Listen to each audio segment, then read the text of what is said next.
Hello everyone and welcome to the CEW Podcast. There's actually quite a bit to talk about before we get into the meat of this whole thing. And it's kind of talking about, well, what's been happening for me. Obviously, it's a new year, it's 2024, Happy New Year to everybody. I know I'm saying that a little bit late into January, but you know, why not? So to start off the year, I was ill.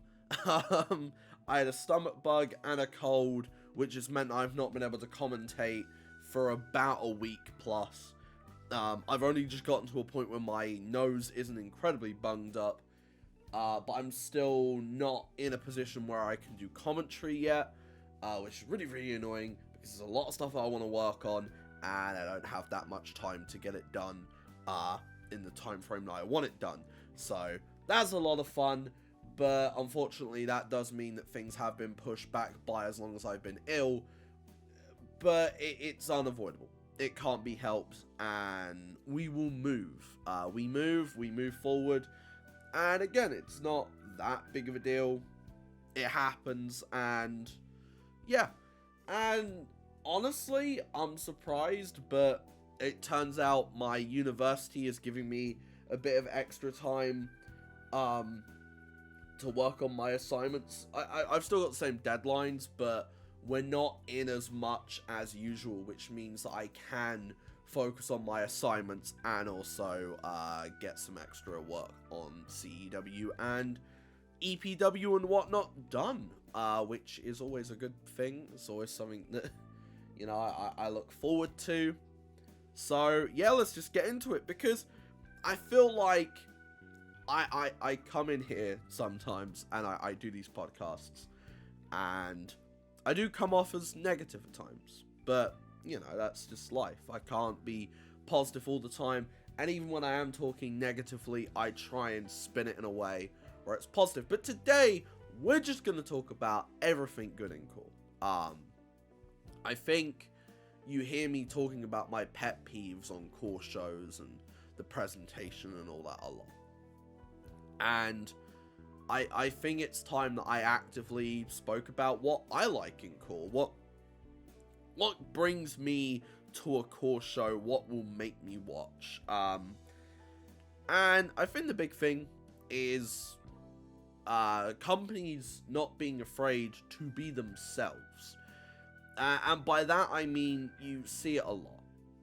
Companies will imitate other promotions, not because it's what they want to do, but because they know that that is what's popular.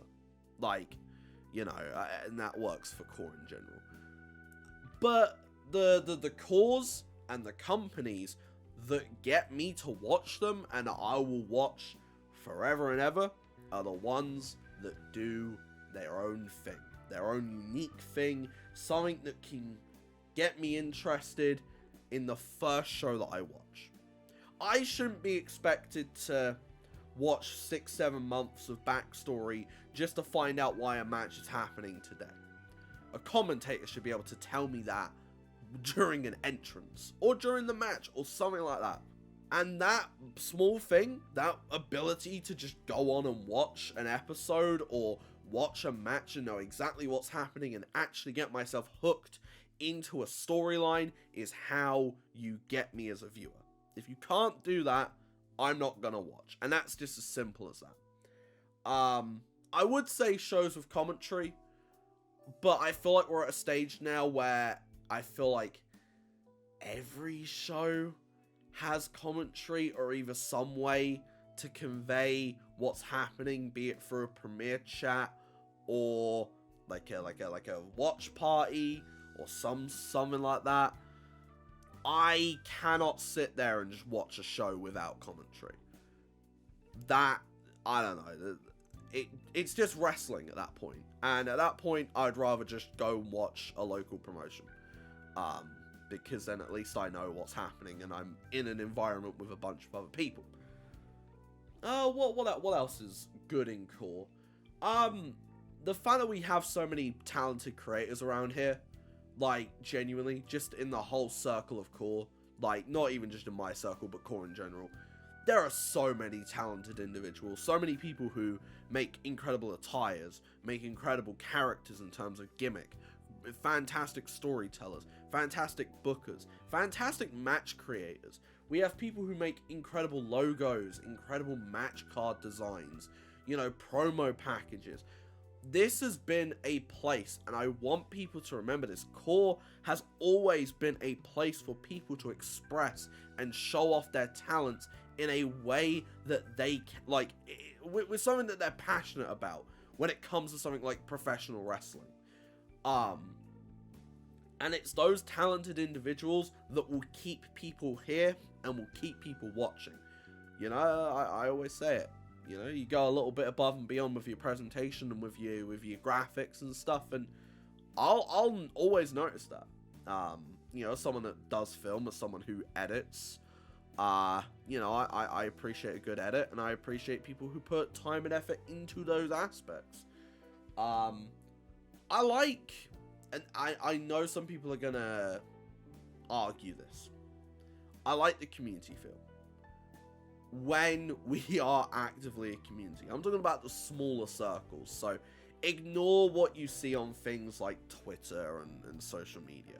Focus more on the small circle that you have, that maybe, you know, you're tied to in terms of like Fed partnerships that has developed into friendships and stuff. The fact that this community has been able to bring together a bunch of people who would never meet each other or talk to each other otherwise is always going to be something that's brilliant.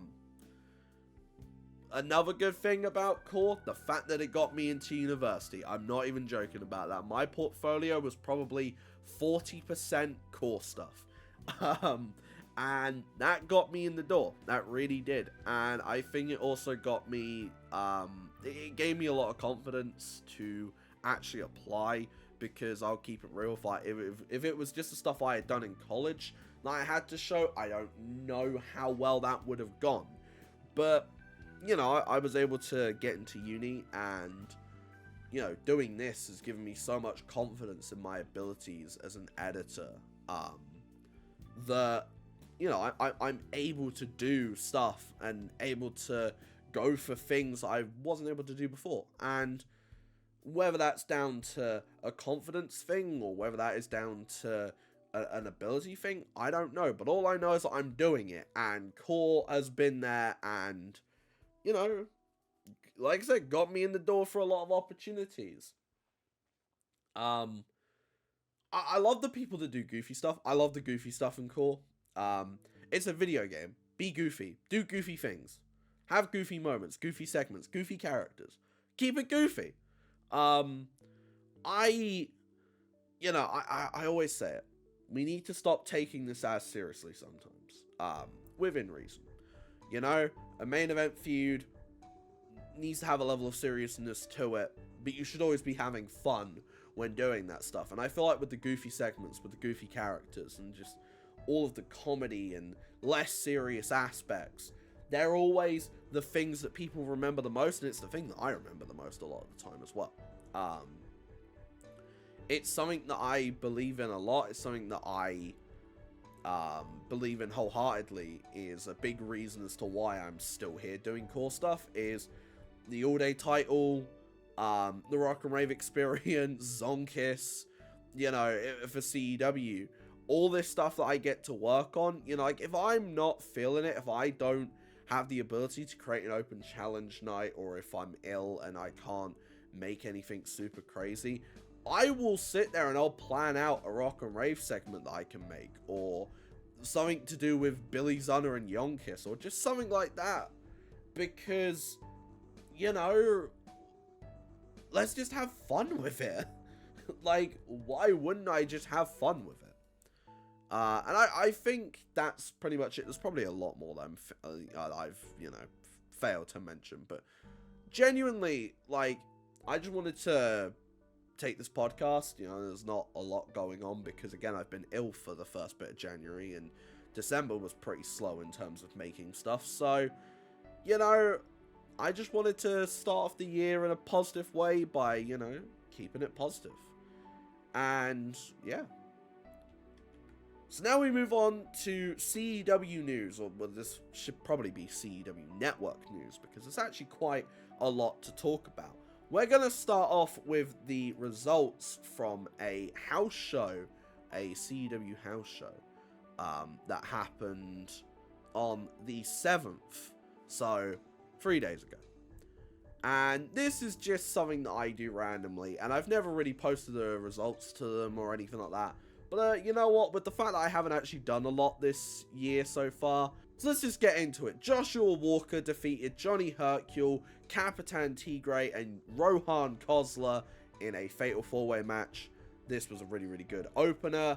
People were into it, and Walker picking up the win. His first win in 2024. Gene Jackson and Ben Jenkins, a very interesting tag team there, versus OTF ended in a time limit draw, which led to the two teams fighting after the match, so something tells me that's not fully over. There was a bit where Adam Adams came out and started running down the crowd, as he does, of course, not happy about losing the All-Day Championship, so a lot on his plate, which then led to Billy Zunner, Yonkis, and Bradley British coming out, and in a very, very quick match, those three picking up the win in a 3-on-1 handicap.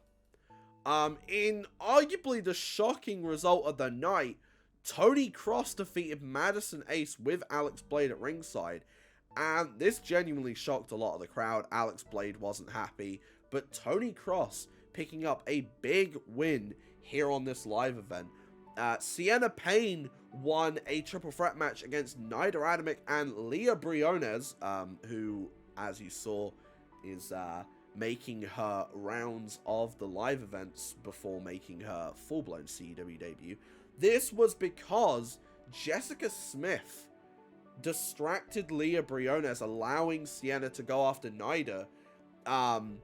For those that don't know, because, you know, if you're not on the Discord, then you won't know that Leah had a match against Jessica at the first live event that she was at, and it was a absolute barn burner, but Leah ended up picking up the win by referee stoppage. So a little bit of animosity there, perhaps, between Jessica and Leah.